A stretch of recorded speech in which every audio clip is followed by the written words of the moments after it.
This is the story of a simple man with a simple vision and a simple ambition. Even with such simple intentions, things have apparently, almost inevitably, wound up being much more complicated than originally intended. I am Ser, short for Siraxter. It's been my net alias since 1998. Like everyone else in the world, I have a real-world name too, though I'm more widely known around the globe by my online moniker. There's a lot less to the name than anyone thinks. The guesses range from plausible to absurd, from dinosaurs to strip clubs. But the reality is that it was just a made-up off the top of my head name for a very old comic book character. But it's stuck. But behind it all, I'm just a regular guy with an absurdly regular job in a regular town who happens to enjoy playing video games and has, as it turns out, always wanted to make movies.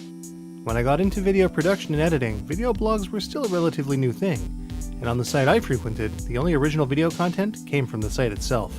Being so interested in gaming as a whole, I was eager to create an original show with original concepts and an original soundtrack. In 2007, I took the plunge and got everything I needed to start a web series of my own. Armed with a camcorder, a digital point-and-shoot camera, a USB capture device, and a creative suite that came with my computer, I quickly created the first episode of a series called Casually Hardcore.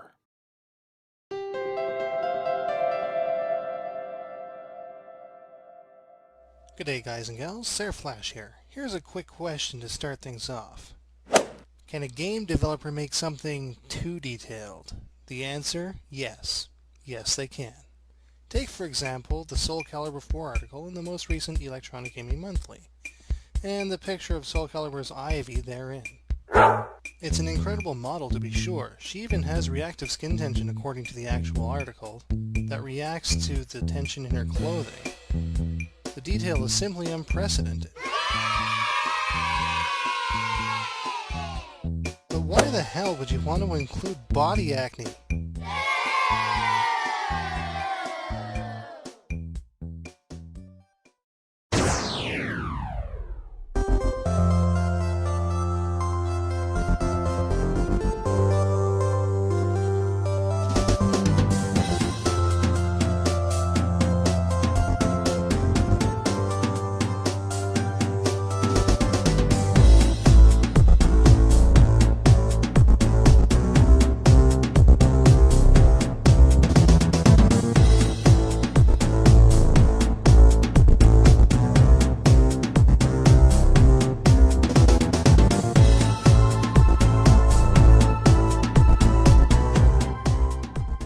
I was a fan of shooting games for a while before I even started CHC, but at the time, even I didn't know that the series would lead to something more, especially with its sporadic scheduling. But even early on, shooting games got a lot of attention.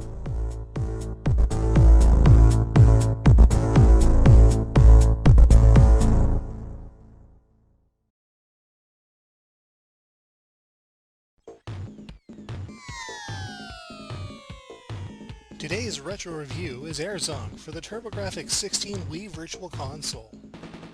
The CHC reviews were very short and to the point in order to get as much content into an episode as possible, especially when the time-restricted YouTube was used further down the line before such restrictions were lifted from me. Since MySpace videos had no limit to how long they could be, a few episodes down the line I took things way further than a single review. Amazing pre-rendered backgrounds. The game also benefited from full voiceovers during the game.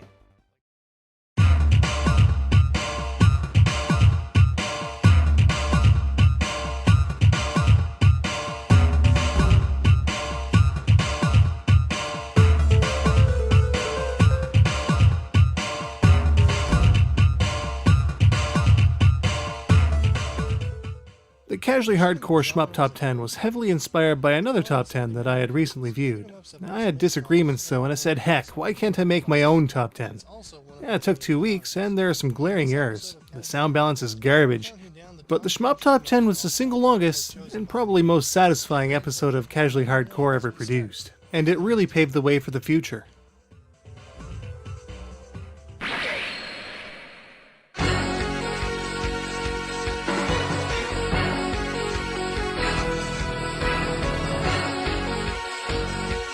Starting life in Capcom's CPS2 arcade machines, Eco Fighters was only just made available to PS2 and PSP owners through the Capcom Classics Collection. The premise of the game is something out of a bizarro episode of Captain Planet. A huge corporate conglomerate is polluting the planet and killing it. So what's an environmentalist to do? Blow the snot out of them. This shooter is unique because of the rotating arm that allows for shooting in every direction. There are also 4 types of powers you can obtain, and each have 5 levels of powering up. In addition, there are also supplementary arms that you can pick up, like bombs, missiles, or a Vulcan. The music, unlike many of Capcom's arcade games at the time, is lush and great sounding as well.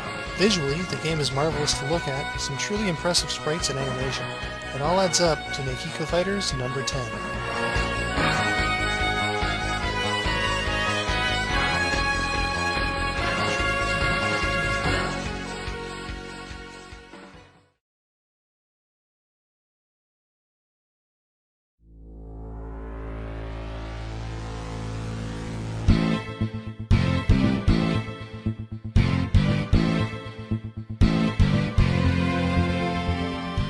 CHC Episode 8 is probably the most reviled episode of the lot, but it's made better with an Eye of the Tiger parodied look at a 1400-point Microsoft card paving the way for the purchase of 1942 Joint Strike for the Xbox 360.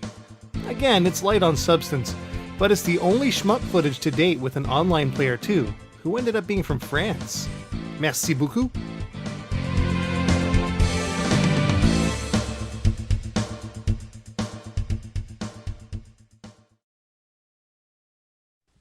After months of anticipation, it's finally here.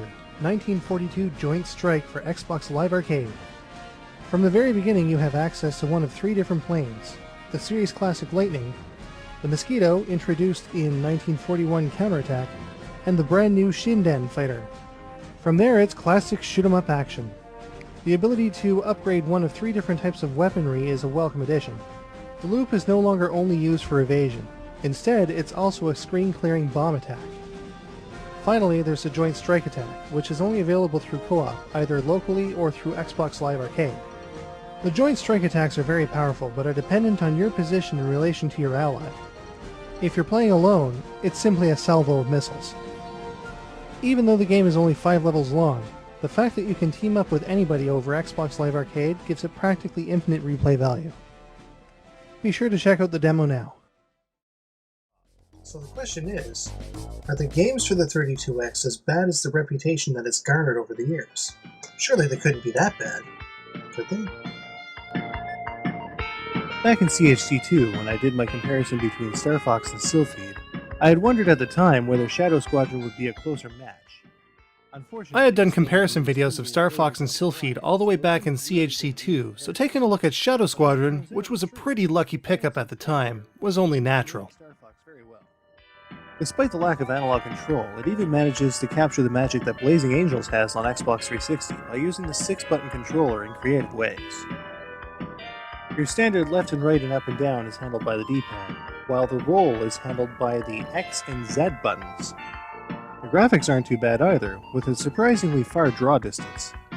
Because the game controls so well, and everything is pretty clear to see, this is actually a pretty good game. And then, this happened. It's finally time. In this episode of Casually Hardcore, we finally find out what's in the enigmatic envelope. We'll also be checking out a couple of other gaming treasures. Welcome to episode 11 of CHC.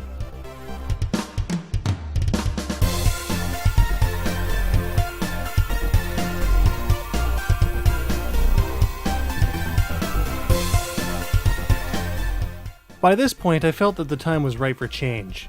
CHC was already sporadic enough as it was, with critical computer failures, software losses, and the site that I was featuring it on closing house. In actual fact, this is where Bullet Heaven all began.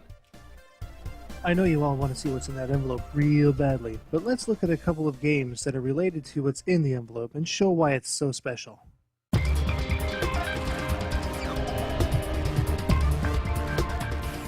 Ask any shoot-'em-up fan if they've heard of a game called Gradius, and guess what they'll say? Yeah. Konami has been rocking Gradius since 1985. Each shmup experience is on any console bar none. Released in 2003 as a port of the 2001 Dreamcast original, Ikaruga offers what could be described as the most intense gameplay on the GameCube. It was later released on Xbox Live Arcade, featuring online 2-player support.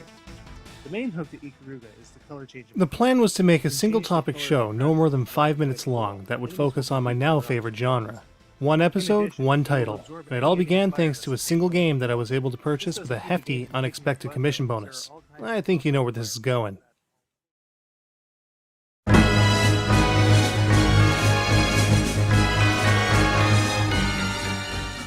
This is it. This is the crown jewel. Widely regarded as the greatest shoot-'em-up experience of all time. It's the one single shmup that's highest in demand no matter where you see it.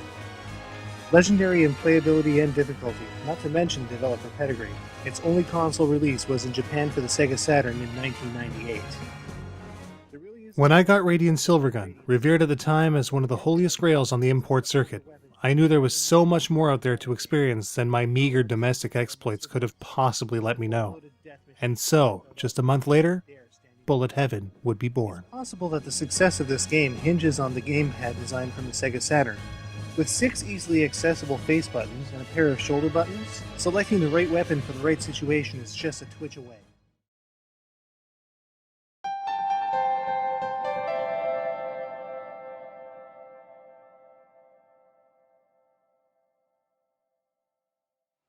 First chap I want to talk about is a chap called Siraxo. Been watching his channel for quite a while now. He does some fantastic shoot 'em up related videos, really slick, really professional, always informative. I wish that half my videos were kind of, you know, half the quality of his, to be honest. Always really informative, well put together, and is a complete nut, shoot 'em up nut, like quite a few of my friends on here, to be honest. But yeah, great vids. Check him out if you're into your shoot 'em ups.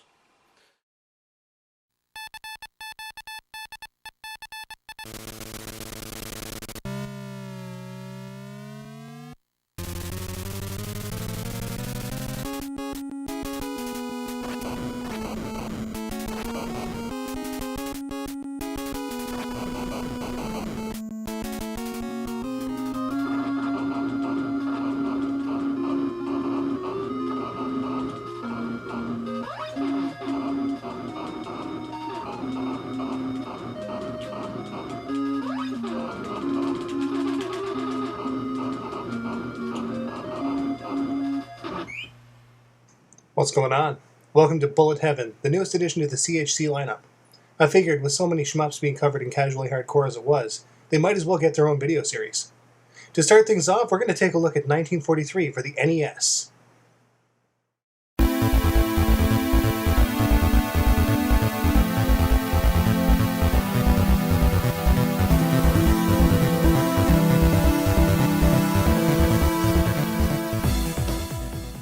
On October 6, 2009, Bullet Heaven catapulted forward and became reality.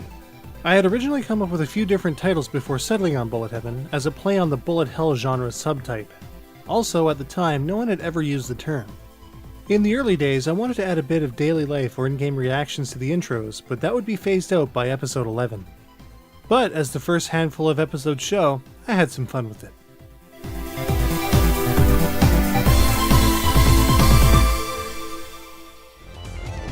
Warrior, let's fight. I accept. I'm Kim of 2 homes and 7 moms. What?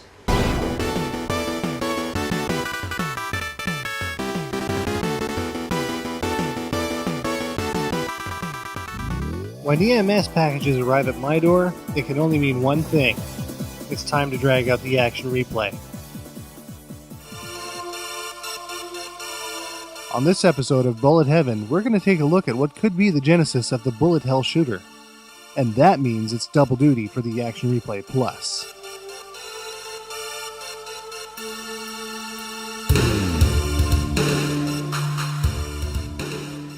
You are approaching the target of attack. Your mission starts now. The following is a public service announcement from the Center for Shmup-Related Injuries. If you're one of the many people who do not have a turbo controller, playing a shmup without an auto-fire function can be a very painful ordeal. Some games don't tell you that you have options. Bullet Heaven can help. In this corner, weighing in at 1 CD-ROM on the PlayStation, hailing from Japan and released in North America by Squaresoft in 1998. the side-scrolling Sultan of Superiority, Einhander.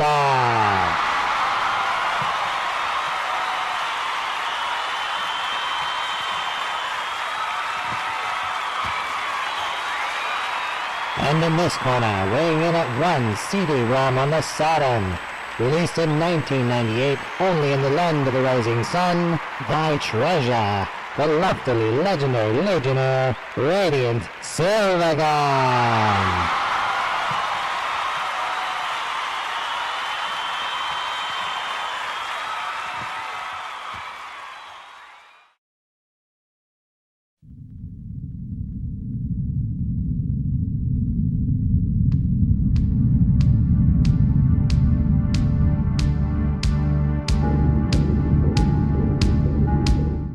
Halfway through the first season's episode set, I decided to pay a bit of tribute to the audience that had given Bullet Heaven interest enough to get me to episode 10 so quickly. The 10 for 10 event was successfully completed, despite having to actually purchase 80% of the game shown, which also had the potential to be much more costly than it actually was. Bullet Heaven has always adhered to a strict legitimate copy rule, and even then, 19 times out of 20, the games were played on their original systems.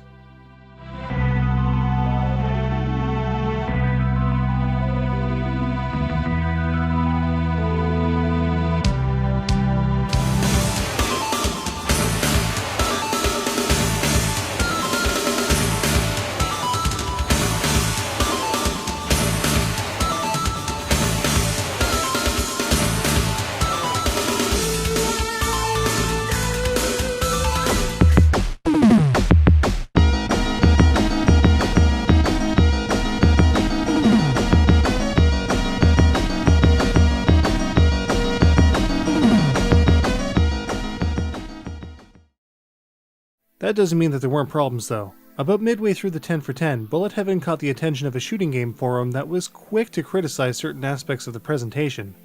Because of the feedback received, Bullet Heaven began to evolve, with a shortened intro, much more history, and in-depth description which, in turn, made for much longer, serious episodes. This was more or less a turning point in the series that changed Bullet Heaven from a funsies blog into a dedicated review show, and it ended up boosting the production into the stratosphere.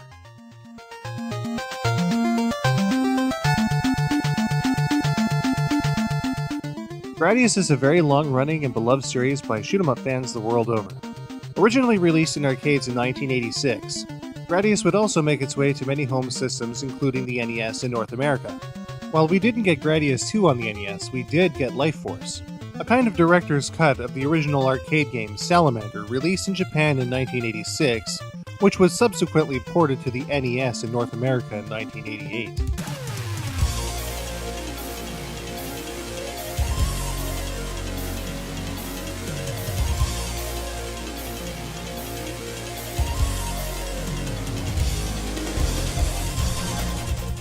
As with other entries in the Thunder Force series, the core mechanic of Thunder Force 5 revolves around its weapons.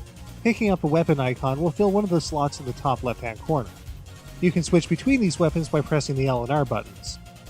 Knowing which weapon is best for which situation is key to your success. You'll also pick up an item called the Craw, which again is also found in previous installments. However, the Craw plays a much more central role in Thunder Force 5. While the Craw is equipped, you can overdrive any one of your weapons by pressing the square button. So in addition to increasing your firepower by default, it also gives you an incredibly powerful edge against your enemies. But the music doesn't sound as good as a lot of early Super Nintendo games, even if the tunes themselves are very catchy.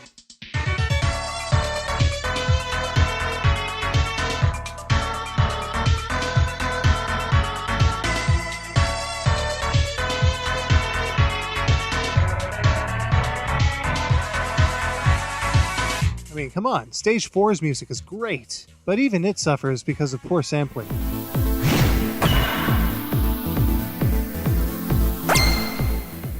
If you couldn't tell already, I really like... Although there wasn't an actual number score assigned to the series until much further down the line, Bullet Heaven's trademark Stack Up had a 6-category 5-point rating system that factored into just how much I'd recommend the game.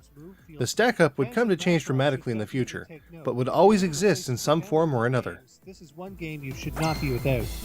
Depending how complete you want your copy, you'll spend anywhere from $16 to $60.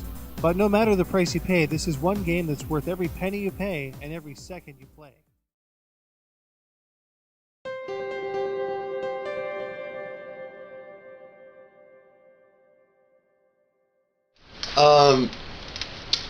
Bullet Heaven has this feeling. There's a signature of production that you don't quite see in other web shows. Like, Bullet Heaven isn't just some sort of video blog or vidcam video of fucking rants and thoughts and feelings. It's a fully realized and developed show that goes into the depths and details of the shmup culture. It goes in and it talks about every nuance and detail of a particular game that it's covering. I mean, when Sarah came to me and he approached me with bringing Bullet Heaven to Press Pause Radio, I was all for it. I thought that would have been one of the sweetest new features to bring to Press Pause Radio. I mean, at the time, he was just simply putting those videos on his online blogs or just directly linking them, I believe, to his social networks. But when he fully brought it as a realized feature to Press Pause Radio's website, and we were able to talk about it, even, you know, collectively discuss it in forum for the show, it was great. I couldn't honestly have been happier. And just to, you know, keep in mind, the shmup culture is kind of a niche one, but it's a dedicated one. It's a fan base that's rabid, that's passionate, that will fucking bite your head off at the drop of a dime, because they know what they like and they want to keep it that way. And Sarah manages to cater to Bullet Heaven for that culture, and yet still finds a way to make it appealing to anyone else who has no idea just how passionate that base is. Somebody who just coming in from the onset of just seeing something like, say, Raiden or hell, fucking Galaxian, and just finding it interesting. Sarah breaks it down and makes it appealing for anyone to watch.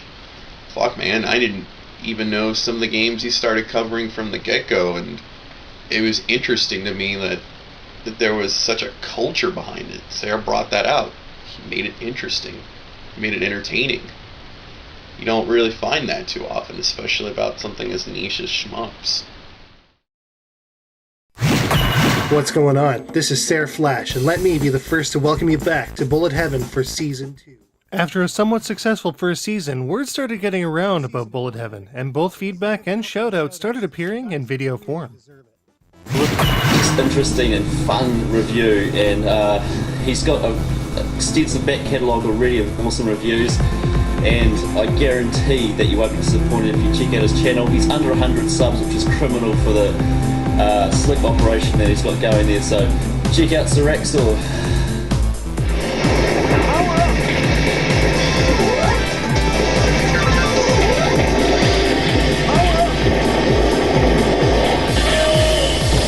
I'd like to go ahead and name off some names that I watch on YouTube. There's Kikio Silverton, Pete Dorr, Siraxor's Bullet Heaven, The Angry Video Game Nerd, Eternia Boy, and Retrocalypse.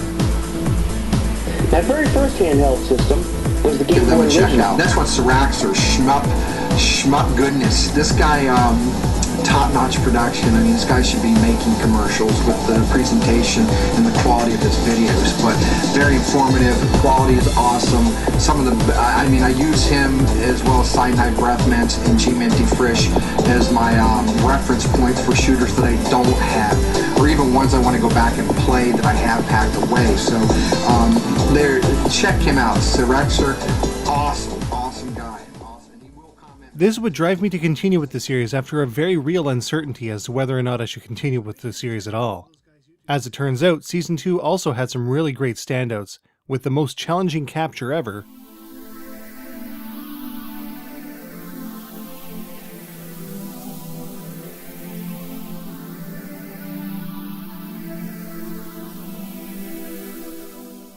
If you like your shmups and you have a Virtual Boy, well, it's probably not the platform for you. But for collectors who have this dubious device, there is one title that can't be ignored. Some great 16-bit features.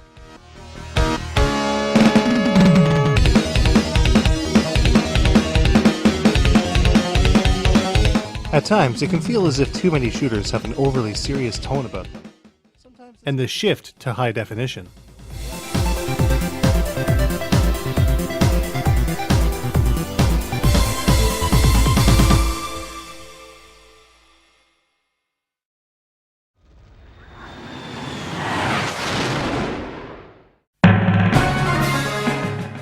There's challenging.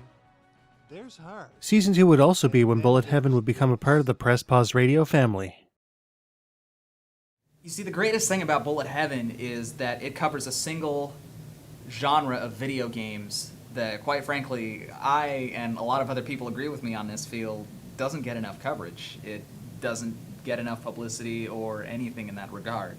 And here you have one man, Sir Axer, who's basically... He's taken all of his time to make this quality production all by himself. This is all him. Everything. Like, the way that everything's put out, the sound effects, the streaming. It's all one guy. And I can't believe that he's honestly not getting more viewership than he does, because he's probably one of, if not the most talented video maker I've ever met. My favorite episode of Bullet Heaven it's got to be the UN Squadron episode. I mean...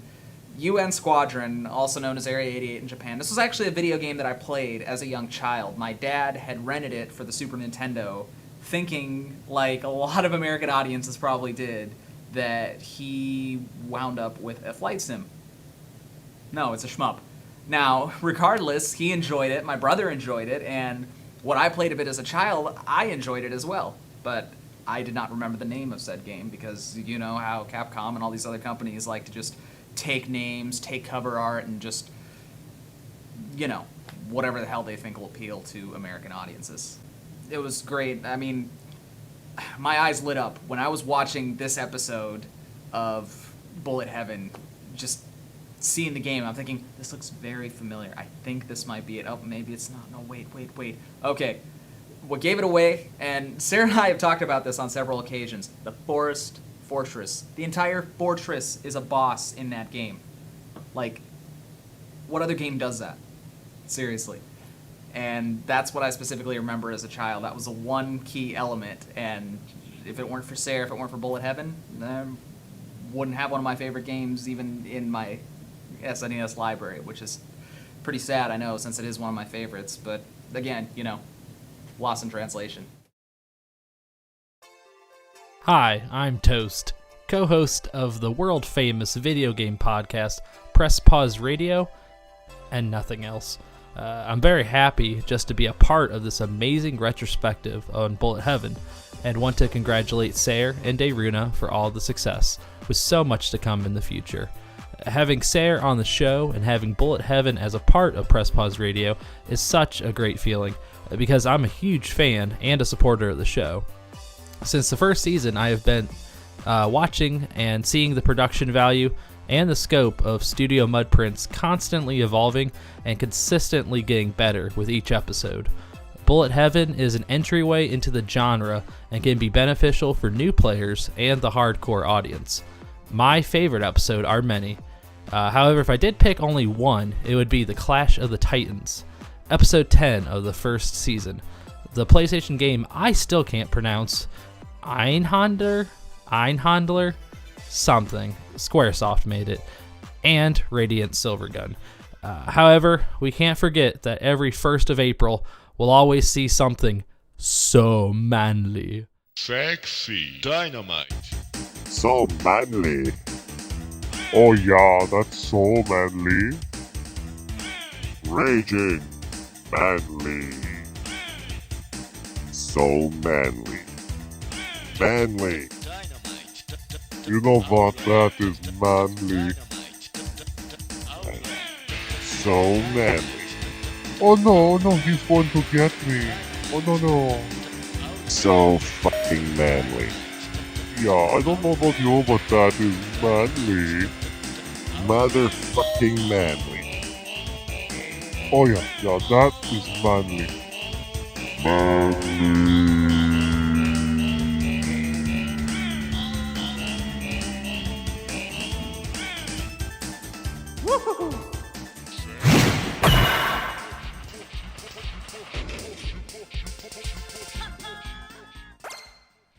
I simply love Bullet Heaven and am very proud of my friends. I cannot wait for the seasons to come. By the end of the season, Bullet Heaven overtook Casually Hardcore as Studio Mudprints' flagship series, and the production was set in stone. The series would exist until there was nothing left to cover. Bullet Heaven even got recognized by several publishers who started supplying review copies of new shmups for the show, including D3 Publisher, who released Bang.io HD, and Microsoft, who gave Bullet Heaven another opportunity to better examine Radiant Silvergun. And so, with nowhere to go but up, Bullet Heaven soared into its third season backed with website, community, and publisher support.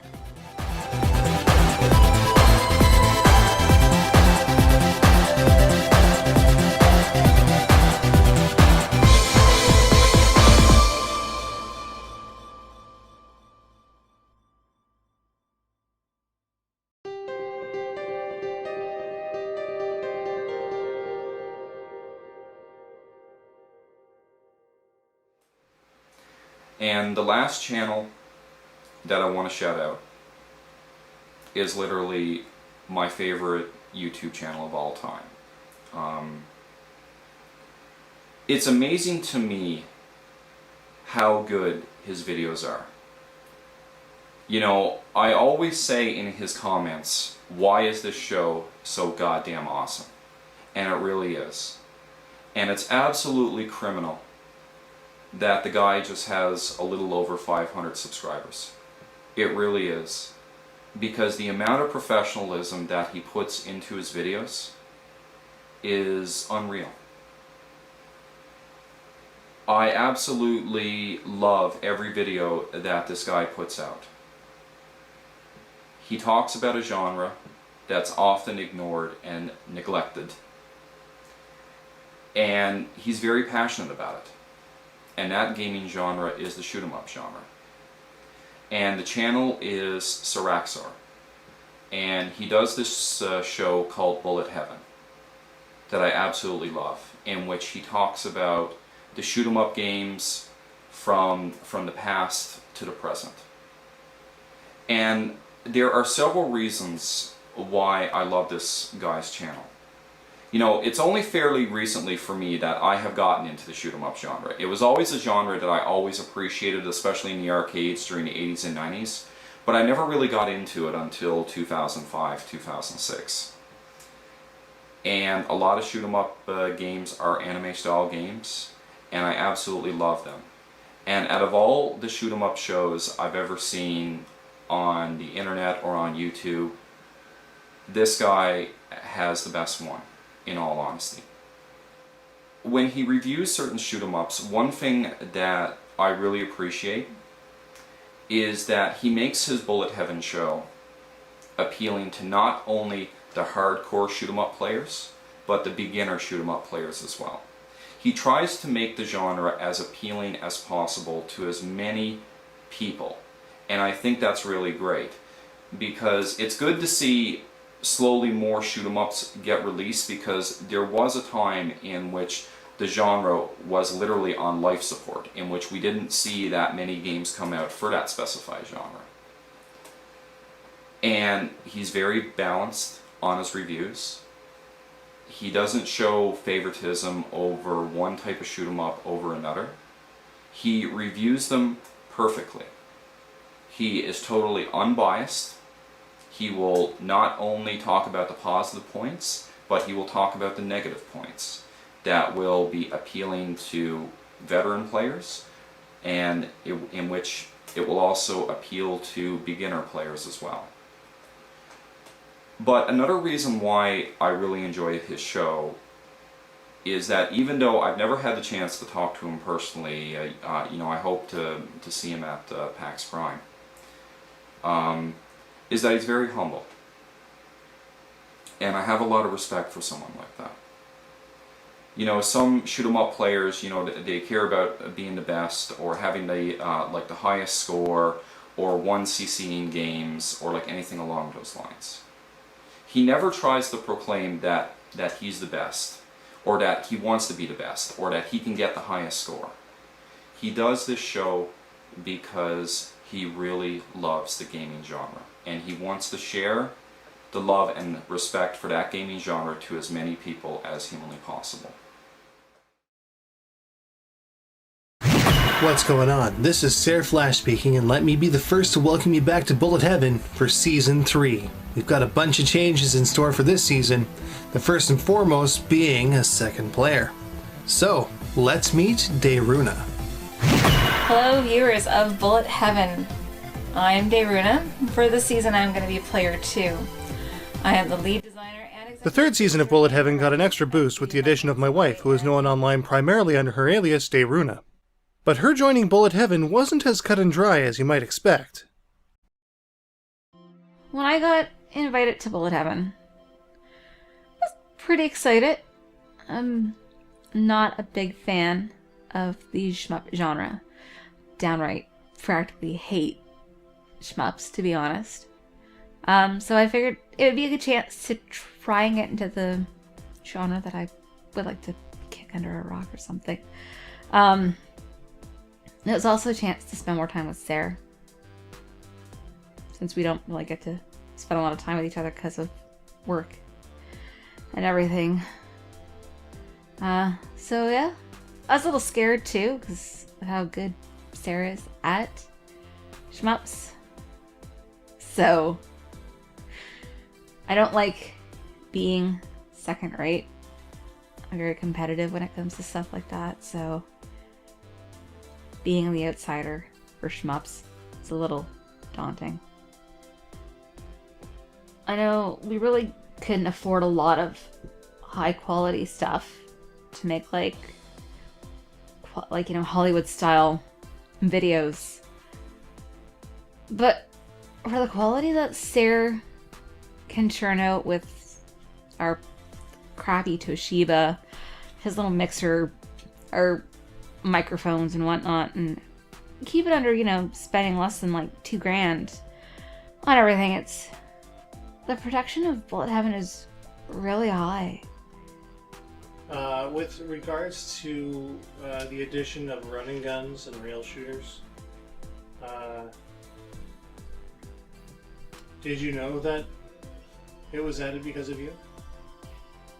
Was it really? It was.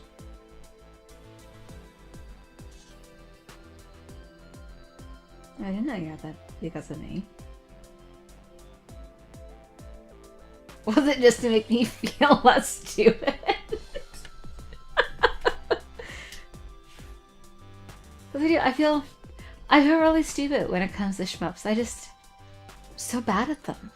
Like, so bad at them. Like, freaking, I can turn Halo on at Legendary and play through it like there's no tomorrow. But when it comes to shmups, you just give me 5 minutes and I've died like 1,000,000 times. Well, thank you for putting running guns in there. I kicked ass in a freaking Gunstar Heroes. Yeah, I did. Don't deny it. I really did like Akaiga Katana. It was I actually did really good at that one. I was pretty decent at that game there. Oh, excuse me. That and Gunstar Heroes. Just because Gunstar Heroes is always one of my favorite games. And I'm good at it. I can play that game. Unlike everything else we've done. I'm looking forward to getting Magical Chase. And, well, Sarah is pretty excited for Under Defeat. So, hopefully that's worth it. I know I'm not good at shmups. I'm probably the worst person in the world at shmups. But I'll just keep trying.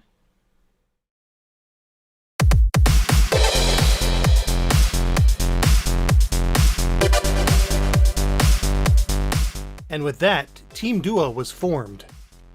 And so, with a new co-host in tow, Season 3 soared into existence with brand new HD equipment and eventually even a new editing suite. In accordance with the new numbering system that Press Pause Radio was adopting, a number score became the series norm starting with the milestone episode 50. Season 3 was also the time that the production got high praise from a publisher, Rocket Android, who described the show as, quote, the best show dedicated to the shoot 'em up scene. And, after a successful third season, here we are. So where does it go from here? To heaven and back.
And apparently Sayre said that I'm a talking head in this, so if I am a talking head, I want to see my head bounce. Do it, Sayre. Make my head bounce. Do it now. Or you can make talking heads like the band. They did that one song. George is going to talk for like 12 minutes. Just give me something, please. Please.